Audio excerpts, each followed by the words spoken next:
passage in which Jesus interprets Scripture, as was his custom, in order to explore how we interpret Scripture according to our customs. Seems a fitting choice. I've been asked not so much to talk about what highlight of the passage I would interpret, but to highlight a few historical or literary questions of the hundreds possible that scholars ask and answer about this passage. So let me highlight three. Question number 1, from a historical or scholarly point of view.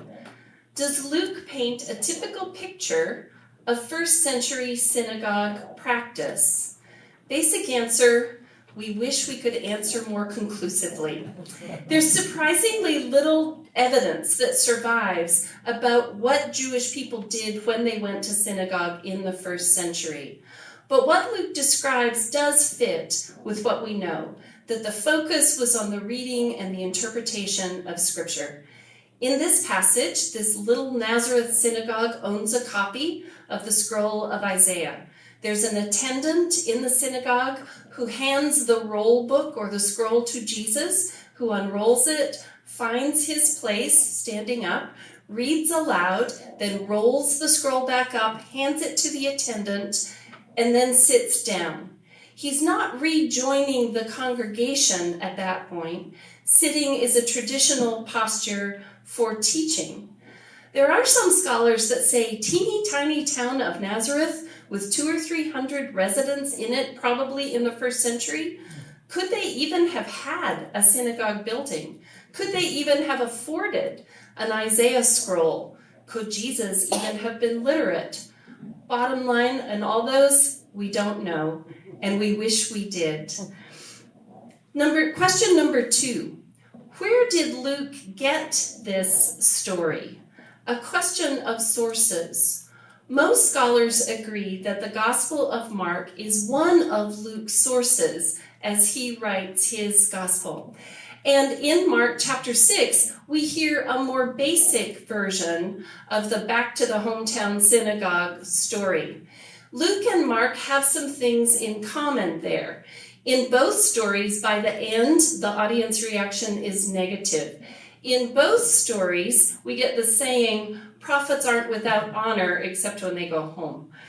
But Mark's is much more basic than Luke, and the comparison highlights some of Luke's special interests. In Mark's story, the crowd is negative and unresponsive, and the consequence is Jesus can perform no deeds of power there. In Luke, they start out very positive until Jesus aggravates them, turning their response negative. And by the time we get that push him off the cliff moment in the scene, we would not call them unresponsive. Mark may be Luke's source for this story, but he has elaborated it to highlight some really distinctive things for that gospel. Question number 3. How important are prophets to the Gospel of Luke anyway? Very. The biggest change Luke makes to Mark is by adding the long quotation from Isaiah 61 and adapting it some from Isaiah. And here we have a sketch of what the rest of Jesus' public career in Luke will look like. There will be preaching. There will be healing. There will be heavy emphasis on the Spirit of the Lord. There are more references to Spirit language in Luke than in either Mark or in Matthew.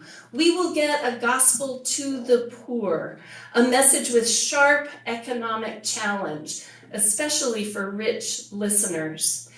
And it doesn't always come out in an English or Spanish translation, but there's a strong emphasis in Luke on the concept of release. Release for captives, release for the oppressed. And that is in Luke both social and personal. Satan binds, Jesus releases. Debts bind. Cancellation of debts releases. Human injustice and sin bind. Divine justice and forgiveness releases. And it's not just Isaiah. The importance of prophets shows up in Elijah off in Lebanon and Elisha off in Syria, places that still provoke nervous reactions, as Luke's Jesus insists God is not at work for just one nation, but for the feared outsiders also. Prophets are so important in the Gospel of Luke that Jesus is one. Luke's Gospel presents a prophetic understanding of what it means to be Messiah. Prophets like Jesus interpret Scripture in a new context. Prophets like Jesus are prescient. Maybe even when the hometown crowd is friendly, he knows they're going to change. Or maybe it's that prophets are antagonistic. They know how to rile up a crowd, challenging the narrow hometown perspective, even when the crowd is initially friendly. But most importantly here, the whole passage becomes prophetic for this gospel, because prophets are met by conflict. Here, Jesus may be able to pass through a hostile crowd and go on his way, but that's not how the Gospel of Luke will end.